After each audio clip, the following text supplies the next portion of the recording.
Hello दोस्तों ये है Jammu and Kashmir service selection board के रीसेंट एग्जामिनेशन का क्वेश्चन पेपर। और आज इस वीडियो में हम देखेंगे कंप्यूटर से रिलेटेड कुछ इंपॉर्टेंट क्वेश्चन जो कि जेके एसएसबी के एग्ज़ाम में पूछे गए थे, और इन क्वेश्चंस के सही आंसर क्या है वो भी हम आपके लिए इस वीडियो में आज डिस्कस करने वाले हैं, ताकि आपको आने वाले एग्ज़ाम में इन क्वेश्चन से हेल्प मिले आपके कंप्यूटर पोर्शन से। तो दोस्तों चलिए जी स्टार्ट करते हैं आज के पहले क्वेश्चन से। लेकिन उससे पहले ये ज़रूर कहना चाहूँगा कि अगर आपने अभी तक हमारे चैनल को सब्सक्राइब नहीं किया है तो डेली वीडियोस अपडेट्स और नोटिफिकेशन पाने के लिए आप ज़रूर चैनल को सब्सक्राइब करें, लेकिन साथ में बेल आइकन भी ज़रूर प्रेस करें।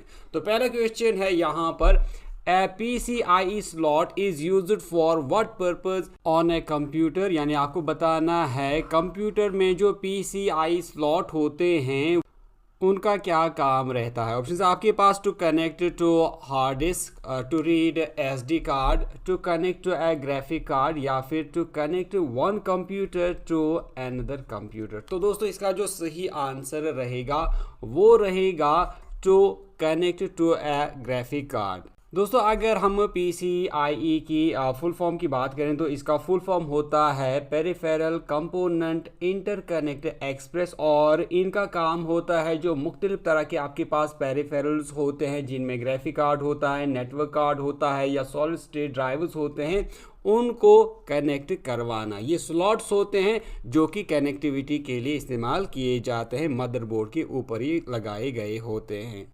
चलिए जी देखते हैं नेक्स्ट क्वेश्चन। लेकिन उससे पहले ये ज़रूर कहना चाहूँगा, लास्ट में आप मुझे ये ज़रूर बताना कि आपको इन क्वेश्चंस में से कितने क्वेश्चंस के सही आंसर पता थे। क्वेश्चन है, which of the following replicate itself to slow down the computer system. आपको बताएं इनमें से वो कौन सी चीज़ है जो कि खुद को रिप्लिकेट करती है, जो कि खुद की दूसरी कॉपीज़ बनाती है, जिससे आपका कंप्यूटर जो है वो स्लो डाउन हो जाता है। तो चार ऑप्शन आपके पास, वायरस, वर्म, ट्रोजन हॉर्स, या फिर एडवेयर। तो इसका जो सही आंसर रहेगा दोस्तों वो रहेगा पार्ट बी, वर्म। दोस्तों वर्म एक मालवेयर होता है, एक तरह का कंप्यूटर वायरस होता है जो कि खुद की मल्टीपल कॉपी जो है बना सकता है, यानी खुद को रिप्लिकेट कर सकता है, जिससे आपका कंप्यूटर स्लो डाउन हो जाता है। दोस्तों अगर हम वायरस की बात करें तो वायरस एक मलेशियस सॉफ्टवेयर होता है, एक हार्मफुल सॉफ्टवेयर होता है जो कि आपके कंप्यूटर में मुख्तलिफ तरह के काम कर सकता है। जैसे एग्जांपल के तौर पे ये आपके कंप्यूटर को हार्म कर सकता है, आपके कंप्यूटर का डेटा जो है उसको डिस्ट्रॉय कर सकता है, उसको डिलीट कर सकता है, या आपकी कंप्यूटर की स्पीड को ये स्लो डाउन कर सकता है, आपकी की लॉजिंग जो है वो कर सकता है, की स्ट्रोक लॉजिंग कर सकता है, और इसके अलावा इसके मुख्तलिफ काम हो सकते हैं। तो वायरस जो है ओवरऑल एक सॉफ्टवेयर होता है जो कि मुख्तलिफ पर्पज़ के लिए बना सकता है आपके कंप्यूटर में मुख्तलिफ तरह की प्रॉब्लम को क्रिएट करने में, जब इस वायरस सॉफ्टवेयर को आप एग्जीक्यूट करते हैं। इसके अलावा वायरस जो है खुद से भी रिप्लिकेट कर सकता है, मॉडिफाई कर सकता है, और मुख्तलिफ तरह के डिवाइसेस में ये खुद को ट्रांसफ़र कर सकता है, और वहाँ पर जो मुख्तलिफ तरह की फाइल्स होती हैं उनको ये मॉडिफाई कर सकता है, डिलीट भी कर सकता है। अगर हम बात करें ट्रोजन हॉर्स की, तो ट्रोजन हॉर्स भी एक तरह का कंप्यूटर वायरस होता है, लेकिन ये जब कंप्यूटर में इंस्टॉल होता है तो लगने में ऐसा लगता है कि जैसे ये कोई अच्छा सॉफ्टवेयर है, और उसके बाद जब इसको एग्जीक्यूट किया जाता है तो जिस पर्पज़ के लिए इस ट्रोजन हॉर्स को बनाया जाता है वो फिर वो कंप्यूटर में वो प्रॉब्लम क्रिएट कर सकता है, आपका डेटा स्टील कर सकता है, या जो भी इसके पीछे काम होगा वो ये कर सकता है। लेकिन इसका जो मेन जो अपीयरेंस है, जब ये आपके कंप्यूटर में इंस्टॉल हो जाता है तो आपको लगता है कि जैसे मेरे कंप्यूटर में कोई अच्छा सा सॉफ्टवेयर आ गया है। जब इसको आप एग्जीक्यूट करते हैं तब ही जाकर ये बाकी काम करता है जो भी जिसके लिए इस ट्रोजन हॉर्स को बनाया गया होता है। अदरवाइज जब तक आप इसको एग्जीक्यूट नहीं करेंगे तब तक ये कुछ भी नहीं करता है। इसके बाद है एडवेयर। एडवेयर भी एक तरह का मॉलवेयर होता है जिसकी फुल फॉर्म है एडवर्टीजमेंट सॉफ्टवेयर। दोस्तों अब आप मुझे खुद ही नीचे कमेंट सेक्शन में लिखकर बताएंगे इस तरह का जो सॉफ्टवेयर होता है इसका क्या काम रहता है। इसके बाद नेक्स्ट क्वेश्चन है which is the ASCII code for the letter A. आपको बताना है लेटर ए के लिए ASCII का कोड क्या रहेगा इनमें से। चार ऑप्शन आपके पास, तो इसका जो दोस्तों सही आंसर रहेगा लेटर ए के लिए ASCII कोड है दोस्तों पार्ट डी, यानी 01000001। ये इसका ASCII कोड है दोस्तों। ASCII की फुल फॉर्म है American standard code for information interchange. ये एक कैरेक्टर एनकोडिंग स्कीम है जिसमें आप मुख्तलिफ तरह का जो टेक्स्ट होता है जो आप कंप्यूटर में लिखते हैं, हर एक टेक्स्ट के ऊपर एक यूनिक तरह का कोड असाइन किया जाता है जिससे मुख्तलिफ तरह की कम्युनिकेशन आप कर पाते हैं। तो ये आप स्क्रीन पे देख पा रहे होंगे, ये जो मुख्तलिफ तरह के सिंबल्स हैं, हर एक सिंबल का अपना अलग ASCII कोड है। और सिंबल्स के अलावा जो हमारे पास नंबर्स हैं इनका भी एक अलग ASCII कोड है। जैसे आप 0 का देख रहे हैं तो 0 का है 0011 0000, इसी तरह 1 का आप देख रहे हैं तो 0011 0001 है। इसी तरह आप देख रहे हैं 2 का 0011 0010 है। और इसी तरह बाकी जो नंबर्स हैं इनका भी अपना अलग कोड है। इसके अलावा जो आप सिंबल इस्तेमाल करते हैं इनका भी अपना अलग कोड है। और यहाँ पर आप ए का देख रहे हैं तो ए का जो ASCII कोड है वो आप देख रहे हैं तो ये 01000001 है। इसी तरह बी का भी अपना कोड है और इसी तरह जो बाकी लेटर्स हैं इनका भी अपना सेपरेट यानी यूनिक कोड होता है। जो आप अलग तरह के सिंबल्स में जैसे मैंने कहा इनका भी अपना अलग कोड है जो कि आप यहाँ पे देख पा रहे हैं।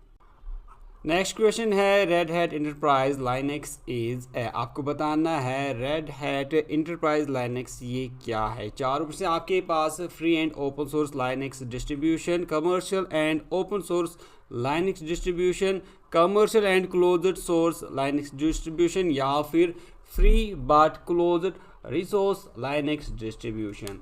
तो इसका जो सही आंसर रहेगा दोस्तों वो रहेगा part B, commercial and open source Linux distribution. Next question है which of the following is not a scripting language. आपको बताना इनमें से कौन सी वो लैंग्वेज है जो कि स्क्रिप्टिंग लैंग्वेज नहीं है। चार से आपके पास पाइथन, पर्ल, रूबी या फिर जावा। तो इसका जो सही आंसर रहेगा दोस्तों वो रहेगा पार्ट डी, जावा। पाइथन, पर्ल, रूबी जो हैं ये स्क्रिप्टिंग लैंग्वेजेस हैं, यानी यहाँ पर जो कंप्यूटर है डायरेक्टली इनका जो प्रोग्रामिंग लिखी जाती है, जो कोड्स लिखे जाते हैं उनको कंप्यूटर डायरेक्टली एग्जीक्यूट कर पाता है। और अगर हम जावा में लिखे गए प्रोग्राम की बात करें तो जावा का जो प्रोग्राम है उसको कंप्यूटर डायरेक्टली जो है एग्जीक्यूट नहीं कर पाता, बल्कि पहले वो बाइट कोड में कन्वर्ट होता है और उसके बाद जावा वर्चुअल मशीन में उसको जो है एग्जीक्यूट किया जाता है। नेक्स्ट क्वेश्चन है which of the following feature allows a PTZ camera to automatically track the moving object within its field of view. आपको बताना है जो PTZ कैमरास होते हैं उनमें वो कौन सी फंक्शन होती है जिससे वो ऑटोमेटिकली जो है खुद को रोटेट कर सकते हैं, मूव कर सकते हैं और ऑब्जेक्ट को ट्रैक कर सकते हैं। चार ऑप्शन आपके पास pan, tilt and zoom functionality, infrared night vision, motion based auto tracking या फिर प्रीसेट पोजीशन। तो दोस्तों इसका जो सही आंसर रहेगा वो रहेगा part C, motion based auto tracking जो है ये PTZ यानी पैन, टिल्ट और जूम जो कैमरास होते हैं वो एक ऑब्जेक्ट की मोशन को ट्रैक करते हैं। नेक्स्ट क्वेश्चन है you are given an MS Word document in portrait orientation with a default size of A4, which of the following option is not possible in MS Word। तो आपको बताया गया है कि आपके पास एक MS Word डॉक्यूमेंट है जो कि पोर्ट्रेट ओरिएंटेशन में है और जो पेपर का साइज़ है या पेज का साइज़ वो A4 दिया गया है। आपको बताना है कि इनमें से कौन सी वो चीज़ है जो कि MS वर्ड में पॉसिबल नहीं है। तो जो चार ऑप्शन है आपके पास, print selected part of one page, print only selected pages, print multiple pages on one A4 sheet, और चौथी ऑप्शन है print the document in landscape orientation. तो दोस्तों इसका जो सही आंसर रहेगा वो रहेगा पार्ट ए। MS वर्ड में आप एक पेज का कोई खास पार्ट प्रिंट जो है वो नहीं कर सकते, बल्कि जब आप प्रिंट करते हैं तो पूरा का पूरा पेज जो है वो प्रिंट हो जाता है, भले ही उसमें कहीं पर एक ही लाइन क्यों ना लिखी गई हो। और अगर हम MS वर्ड की बात करें तो अगर आपके पास मल्टीपल पेजेस हैं यानी एक से ज़्यादा पेज हैं तो आप इनमें से सिलेक्टेड पेजेस को प्रिंट कर सकते हैं, यानी जिस पेज को चाहे आप उस पेज को प्रिंट कर सकते हैं। तीसरा, print multiple pages on one A4 sheet. तो अगर आपके पास एक ही A4 शीट है तो आप एक A4 शीट पे कई सारे पेजेस को जो है वो प्रिंट कर सकते हैं, यानी एक ही पेज पे 4 पेजेस, 5 पेज या 6 पेज को आप प्रिंट कर सकते हैं। इसके अलावा print the document in landscape orientation, यानी अगर आप चाहें तो आप अपने पेज को लैंडस्केप मोड में भी प्रिंट कर सकते हैं या फिर आप इसको पोर्ट्रेट मोड में भी प्रिंट कर सकते हैं। नेक्स्ट क्वेश्चन है, what is the function of D count in MS Excel. आपको बताना है MS एक्सेल में डी काउंट की क्या फंक्शन है, क्या काम है। तो चार ऑप्शन है आपके पास, तो इसका जो सही आंसर रहेगा दोस्तों वो रहेगा part D. D counts the cells that contain numbers in a column of records in a list that match specified condition। Next question है, which of the following is false. आपको बताना है नीचे दिए गए स्टेटमेंट्स में या ऑप्शंस में कौन सा फॉल्स है। चार से आपके पास, firewall can be implemented as hardware software और बोथ। नेक्स्ट है, firewall actively seeks out quarantines and deletes malware within the system। Next है, antivirus uses viruses definition and behavioral patterns to detect malicious activities। Next है, antivirus scans can neutralize harmful software present within the system। तो दोस्तों इसका जो सही answer रहेगा, जो इनमें से फॉल्स स्टेटमेंट है वो है firewall actively seeks out quarantines and deletes malware within this system. दोस्तों याद रखें कि फायरवॉल जो है ये एक नेटवर्क सिक्योरिटी डिवाइस होता है जो कि आपके कंप्यूटर का इनकमिंग और आउटगोइंग ट्रैफिक को मॉनिटर करता है, उसको कंट्रोल करता है। नेक्स्ट क्वेश्चन है, wire is Aadhaar data stored. आपको बताना है कि आधार डेटा ये कहाँ पर स्टोर रहता है। चार ऑप्शन है आपके पास, central identity data respiratory maintained by UIDAI, decentralized data repositories maintained by the state government, centralized data repository maintained by the union government, या फिर central data card repository maintained by UIDAI। तो सही answer इसका रहेगा दोस्तों part A. Next question है, which of the following is not A component of information technology. आपको बताना है कि इनमें से कौन सा इंफॉर्मेशन टेक्नोलॉजी का कंपोनेंट यानी पार्ट या हिस्सा नहीं है। ऑप्शन है, network tools, operating systems, blockchains या फिर ज़ेरॉक्स मशीन। दोस्तों इसका जो आंसर है आप मुझे खुद ही नीचे कमेंट सेक्शन में लिख कर बताएंगे। What is the smallest unit of the information. आपको बताना है कंप्यूटर में सबसे स्मॉलेस्ट यूनिट इंफॉर्मेशन का क्या होता है, यानी डेटा का सबसे स्मॉलेस्ट यूनिट क्या होता है कंप्यूटर में। ऑप्शन है आपके पास, a bit, a byte, a block या फिर ए निबल। शाबाश दोस्तों, अपना अपना आंसर लिखें अगर आपको इसका आंसर पता है। बहुत ही आसान सा क्वेश्चन है दोस्तों। आप आंसर नीचे कमेंट सेक्शन में लिखा करें, क्योंकि लिखने से इंसान को याद रहता है कि मैंने ये चीज़ कहीं पर लिखी हुई है। तो आप ज़रूर लिखें आंसर अगर आपको आंसर पता है। तो दोस्तों इसका जो सही आंसर रहेगा वो रहेगा पार्ट ए, बिट।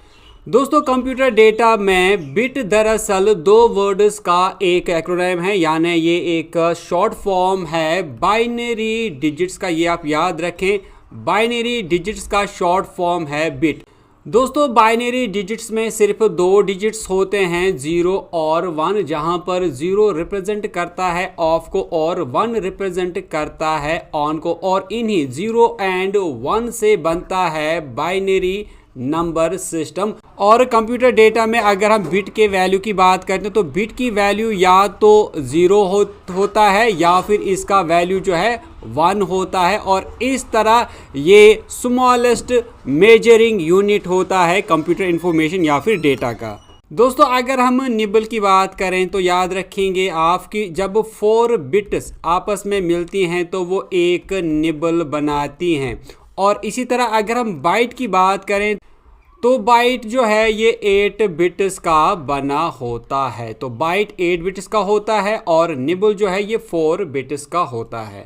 इसी तरह जो ब्लॉक है, ब्लॉक डेटा स्टोरेज से ताल्लुक रखता है।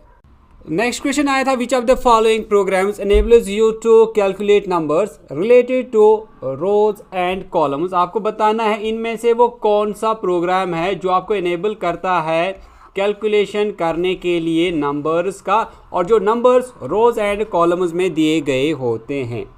तो 4 ऑप्शन है आपके पास, window program, separate sheet program, graphics program या फिर वर्ड प्रोग्राम। दोस्तों अगर आपको इसका आंसर पता है तो आप नीचे कमेंट सेक्शन में अपना आंसर ट्राई कर सकते हैं। आपको बताना है वो प्रोग्राम कौन सा प्रोग्राम है इनमें से जो आपको कैलकुलेशन करने के काम में आता है, जहां पर आपके जो नंबर्स हैं या फिर डेटा है वो रोज एंड कॉलम्स में दिया गया होता है। तो दोस्तों इस क्वेश्चन का जो सही आंसर रहेगा वो रहेगा part B, separate sheet program. दोस्तों सेपरेट शीट प्रोग्राम की जो फेमस मिसाल है या प्रोग्राम है वो आप सभी जानते ही होंगे, MS एक्सेल। तो आप सभी ने सुना ही होगा, इनफैक्ट आपके सिलेबस में भी है MS एक्सेल।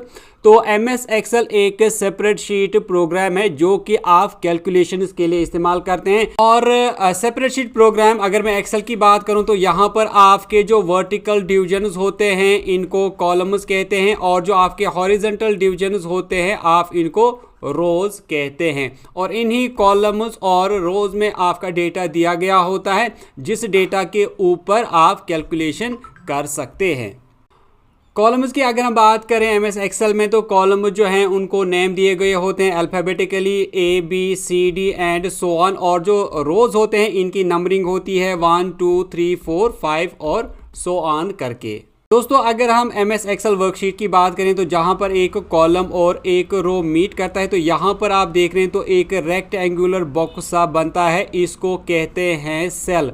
और सेल जो है ये वर्कशीट का बेसिक बिल्डिंग ब्लॉक होता है, और इसी सेल के अंदर आप हर तरह का डेटा लिखते हैं। दोस्तों अगर हम नाम की बात करें तो हर एक सेल का अपना अपना एक यूनिक नाम भी होता है, और नाम कॉलम और रो नंबर पे रखा जाता है। फॉर एग्जाम्पल अगर मैं इसी सेल की बात करूं तो इस सेल का नाम जो है वो कैसे रखा जाएगा, तो आपको देखना होता है कि ये किस कॉलम में आती है। तो यहाँ पर आप देख रहे हैं तो ये C कॉलम में आती है। उसके बाद आपको देखना है कि ये किस रो में आती है ये सेल, तो ये रो 2 में आती है, तो इस तरह इसका नाम C2 हो जाएगा। दोस्तों अगर आप कंप्यूटर से रिलेटेड और क्वेश्चन जानना चाहते हैं तो आप प्लेलिस्ट चेक करें, कंप्यूटर क्वेश्चंस के नाम से आपको मिलेगी, लिंक मैं नीचे डिस्क्रिप्शन में भी दे दूंगा। नेक्स्ट क्वेश्चन पूछा गया था, which type of program acts as an intermediary between a user of a computer and the computer hardware. आपको बताना है जो कंप्यूटर होता है और जो यूजर होता है यानी इसको चलाने वाला होता है वो कौन सा पार्ट है, वो कौन सा प्रोग्राम है जो कंप्यूटर और यूजर के दरमियान में इंटरमीडिएटरी के तौर पे काम करता है। मतलब जो कंप्यूटर को समझाता है कि यूजर आपसे क्या कहता है, यूजर आपसे क्या चाहता है, ये कंप्यूटर को कैसे समझ में आता है। जो इंस्ट्रक्शंस यूजर की तरफ से मिलती हैं कंप्यूटर को ये कैसे समझ में आती हैं, किसकी मदद से ये समझ में आती हैं, और फिर उसके बाद जो है कंप्यूटर आपको आउटपुट या यूजर को आउटपुट देता है। तो कौन सी वो चीज़ है? 4 ऑप्शन है आपके पास, operating system, user thread, super user thread या फिर एप्लीकेशन प्रोग्राम। शाबाश दोस्तों, आपने अपना आंसर लिखें। तो इसका जो सही आंसर रहेगा दोस्तों वो रहेगा पार्ट ए, ऑपरेटिंग सिस्टम। दोस्तों ऑपरेटिंग सिस्टम एक सिस्टम सॉफ्टवेयर है जो कि कंप्यूटर में हार्डवेयर उसको मैनेज करता है, सॉफ्टवेयर रिसोर्सेज यानी एप्लीकेशंस को ये मैनेज करता है, डेटा को ये मैनेज करता है। तो हर तरह की जो फंक्शन होती है वो ऑपरेटिंग सिस्टम ही मैनेज करता है। दोस्तों अगर हम ऑपरेटिंग सिस्टम्स की बात करें तो आप जानते हैं कि विंडोज़ एक बहुत ही फेमस ऑपरेटिंग सिस्टम है। इसके अलावा मैक ओएस जो है ये भी ऑपरेटिंग सिस्टम है। इसके अलावा लाइनक्स जो है ये भी ऑपरेटिंग सिस्टम है। इसी तरह दोस्तों अगर हम एप्लीकेशन प्रोग्राम की बात करें तो एप्लीकेशन प्रोग्राम या फिर एप्लीकेशन सॉफ्टवेयर वो सॉफ्टवेयर होते हैं कंप्यूटर में जिसको यूज़र इस्तेमाल करता है कोई भी टास्क को परफॉर्म करने के लिए। जैसे अगर हम एम एस एक्सेल की बात करें तो एम एस एक्सेल में आप कैलकुलेशन करते हैं तो एम एस एक्सेल एक एप्लीकेशन प्रोग्राम या फिर सॉफ्टवेयर है। इसी तरह एम एस वर्ड है, पेंट है या बाकी जो प्रोग्राम आप यूज़ करते हैं तो उनको एप्लीकेशन प्रोग्राम्स कहा जाता है। इसी तरह अगर हम थ्रेड्स की बात करें तो थ्रेड कंप्यूटर में दरअसल इंस्ट्रक्शंस होती हैं, यूजर इंस्ट्रक्शंस होती हैं जो कि एक सीक्वेंस में होती हैं जिनको एक कंप्यूटर सीक्वेंस में ही एग्जीक्यूट करता है। नेक्स्ट क्वेश्चन था व्हाट इज ई गवर्नेंस। आपको बताना था कि ई गवर्नेंस क्या है। चार ऑप्शन है आपके पास, electronic governance, engaging governance, efficient governance या फिर इफेक्टिव गवर्नेंस। दोस्तों इस क्वेश्चन का आंसर मुझे आप ही नीचे कमेंट सेक्शन में लिख कर बताएंगे। नेक्स्ट क्वेश्चन बहुत ही इंपॉर्टेंट क्वेश्चन है, ये कई बार एग्जाम्स में पूछा जा चुका है। Which of the following is appropriate format of URL of email. आपको बताना है इनमें से ईमेल के लिए जो अप्रोप्रिएट फॉर्मेट है वो क्या है। चार ऑप्शन है आपके पास, abc_mail.com, abc@mail.com, abc-@mail.com या फिर http://abc.mail.com। तो आपको बताना है सही फॉर्मेट क्या है ईमेल का इनमें से। शाबाश दोस्तों, अपना अपना आंसर लिखें। कई बार एग्जाम में ये वाला क्वेश्चन पूछा जा चुका है। तो दोस्तों इसका जो सही आंसर रहेगा वो रहेगा पार्ट बी, abc@mail.com। दोस्तों आपको याद रखना होगा कि ईमेल एड्रेस के 3 पार्ट्स होते हैं।